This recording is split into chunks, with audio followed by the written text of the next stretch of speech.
যে সূর্যটা আমরা দেখতে পাই দিনের বেলা, ওই সূর্যটা নাকি এই বিশাল পৃথিবীর চেয়ে 13 লক্ষ গুণ বড়। চিন্তা করতে পারেন? খালি তো মাথা নাড়াইতেছে। আসলে কি আমরা চিন্তা করতে পারি? 13 লক্ষটা পৃথিবী সূর্যের মধ্যে রেখে দেওয়ার জায়গা করে দিয়েছে কে? 9,30,00,000 মাইল দূরে সূর্য 8 মিনিট 18 সেকেন্ড সময় নিয়ে নেয় আলো পৌঁছাতে। এত বিশাল সূর্য। তার মানে কি সূর্যটাই সবচেয়ে বড়?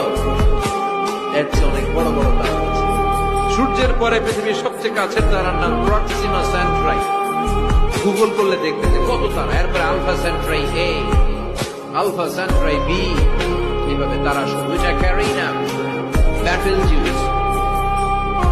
যেই সূর্য পৃথিবীর চেয়ে 13 লক্ষ গুণ বড়, ব্যাটেলজিউস নামে একটা তারা আছে। ওই তারা সূর্যের চেয়ে 33 কোটি গুণ বড়।